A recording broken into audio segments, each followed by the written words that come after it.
हमारे बीच एक ऐसे शख्स बैठे हैं जो बांकीपुर विधानसभा के जन्म के पहले से ही बांकीपुर में बीजेपी को मजबूत करने के लिए कार्य करते आ रहे हैं। जब वर्तमान बीजेपी राष्ट्रीय अध्यक्ष नितिन नवीन के पिता नवीन किशोर सिन्हा बीजेपी के उम्मीदवार के रूप में चुनाव लड़ा करते थे, उस वक्त बांकीपुर विधानसभा को पटना पश्चिम कहा जाता था। उसी वक्त से ये बांकीपुर की गलियों में बीजेपी के आधार को मजबूत करते आए हैं। ये 1983 अपने बाल्य अवस्था से ही आरएसएस से जुड़े हुए हैं और 1990 से लेकर 98 तक ये अखिल भारतीय विद्यार्थी परिषद के कार्यकर्ता रहे हैं, जिसमें 3 वर्ष पूर्णकालिक रूप से ये समस्तीपुर जिला संगठन मंत्री के रूप में रहे हैं।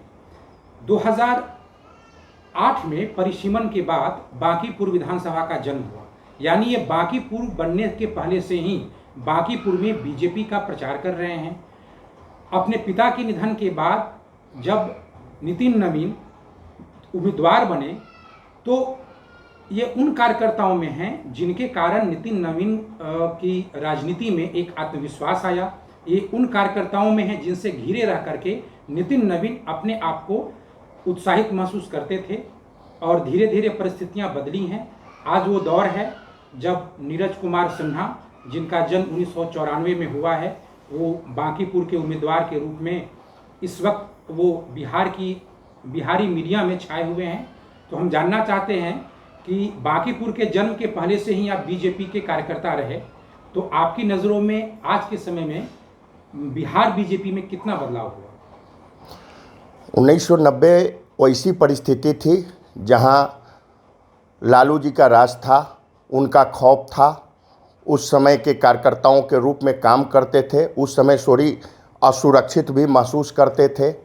मीठापुर के अंदर का ही मैं कार्यकर्ता था। उस समय वार्ड 7 हुआ करता था और 95 में तो रामानंद जी के खिलाफ जब नवीन भैया चुनाव लड़ रहे थे, माफ़ कीजिएगा मैं नवीन किशोर प्रसाद सिन्हा नहीं कह सकता उनको, क्योंकि वो हमारे राजनीतिक, सामाजिक और पारिवारिक तीनों संरक्षक थे और हमेशा बोला करते थे, पंकज तुमको चिंता करने की बात नहीं, मैं हूँ ना, मैं हूँ ना, मैं हूँ ना, मैं हूँ ना का बात आज भी उनके कानों में नम्न आँखों से नमन करते हैं कि मेरे कानों में गूंजता है।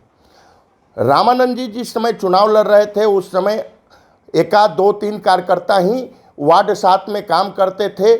लोग पर्ची बांटने के लिए हम जुगाड़ करते थे कार्यकर्ताओं का। उसी समय नीरज भारती जी का, जो अभी नीरज सिन्हा जी और उनका नाम एक नीरज भारती जी भी है, उनके बड़े भाई रमन भारती भी हमारे साथ कार्य करते थे।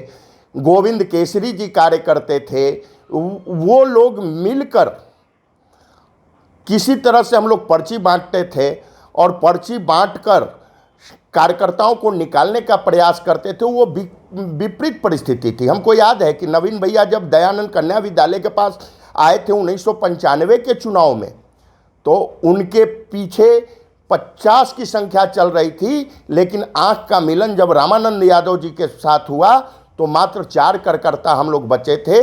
रमन भारती जी बचे थे, एक राजेश गुप्ता जी थे वो बचे थे, गोविंद केसरी जी बचे थे और एक नाम हम भूल रहे हैं, वो बचे थे।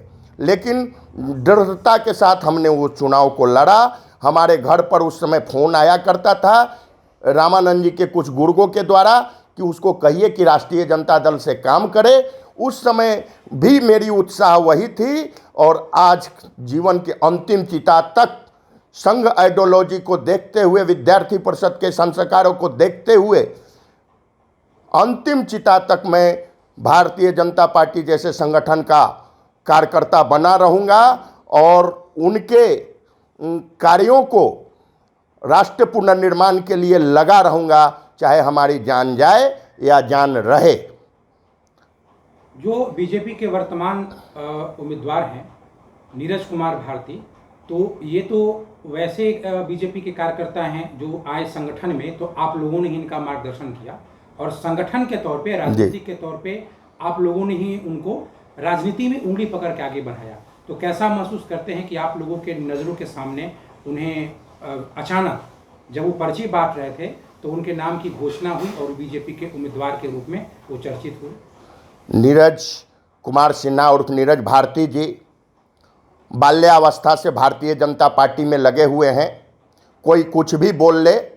मुझे याद है कि 95-2000 की चुनाव में रमन भारती जी जब नवीन भैया के साथ पर्ची बांटते थे तो हम दोनों लोग मिलकर पर्ची कटवाने का काम रमन भारती जी से करते थे। तो वो बाल्यावस्था से अपने संगठन को के बारे में सोचता है। उसके चचा 74 आंदोलन के सिपाही श्यामा प्रसाद मुखर्जी के समय का सिपाही आज 84 में पुलिस लाठियों के कारण 10 वर्षों तक कराहता हुआ निधन हुआ, वो सही है। और वो लड़का 2000 में जो पर्ची काटने का काम करता था, चूँकि वो वोट दे नहीं सकता था, 12 वर्ष की अवस्था थी उसकी, उस समय से इस संगठन को देख रहा है और हमारे जैसे के लिए गर्व का विषय है।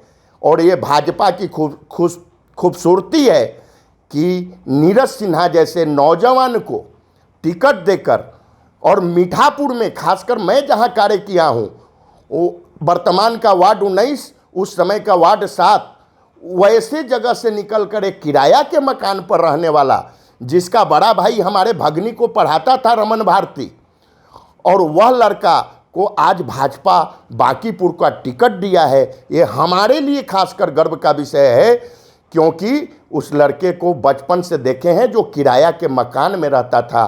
कोई भी उसका अमीरी नहीं है, कोई भी अति नहीं है, उसके बाद भी वो आज विधायक बना है। हमारे लिए गर्व का विषय है। मैं बीजेपी को इसके लिए धन्यवाद देता हूं।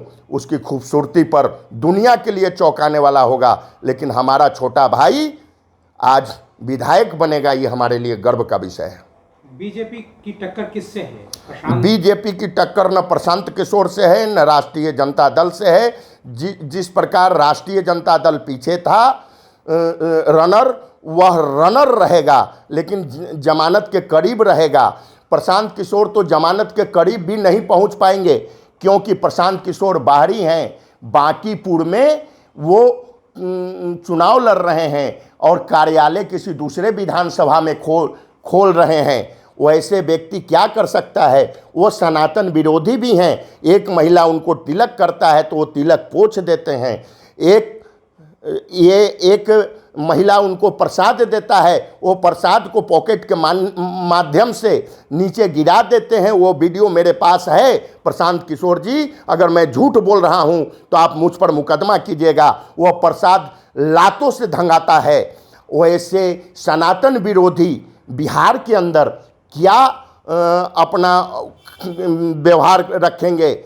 और नीरज सिन्हा जो दुख और दर्द को समझने वाला है, हर गली से उसका गली में घूमना हुआ है हमारे राष्ट्रीय अध्यक्ष नितिन नवीन के कारण, तो वह व्यक्ति एक समस्या को जानता है और गरीब है, इसलिए गरीबों के भाव को भी समझता है। किराए के मकान पर रहने वाला नीरज सिन्हा जितना विकास करेगा और जितना बढ़िया नितिन नवीन के उत्तराधिकारी बनेगा, वो और दूसरा कोई नहीं बन सकता है। क्योंकि नितिन नवीन भी 2006 में अपने पिताजी के विरासत जब संभाले थे तो नौजवान थे, और रमन भारती का छोटा भाई नीरज भारती भी, नीरज कुमार सिन्हा भी नौजवान है और दोनों अविवाहित हैं। तो उन्होंने जो अविवाहित रहकर जो विकास कार्य किया, और आज मुझे थोड़ा सा मजाक के रूप में भी कहेंगे कि नितिन नवीन जी की बारात हम गए थे। आगे विधायक बनने के बाद अपने नीरज सिन्हा जी के भी बारात को हम लोग जाएंगे, लेकिन नितिन नवीन का सही माने में उत्तराधिकारी नीरज सिन्हा है और वो कार्य करेगा। और ये बाहरी प्रशांत किशोर आउट होंगे, सनातन विरोधी प्रशांत किशोर आउट होंगे। विजय थालापति जो अपने बाप पर मुकदमा किया, वैसे लोगों से कैंपेन करवाने के लिए तैयार प्रशांत किशोर आउट होंगे। और ये सिर्फ मुसलमान जैसे सांप्रदायिक लोगों को ही कार्य करते हैं। और पिछले बार उन्होंने सांप्रदायिकता के साथ कहा था कि मैंने इनको दूंगा, पूरे समाज को नहीं। उत्तर प्रदेश के अंदर जोगी जी हैं, वो अन्नोदय का कार्यक्रम चला रहे हैं, उसमें सारे वर्ग आ रहे हैं, लेकिन पिछले बार चुनाव के समय में उन्होंने एक ही वर्ग का नाम लिया। ये दुर्भाग्य का विषय है। ये सनातन विरोधी हैं। प्रशांत किशोर आउट होंगे, तीसरे नंबर पर घींच तीर कर आएंगे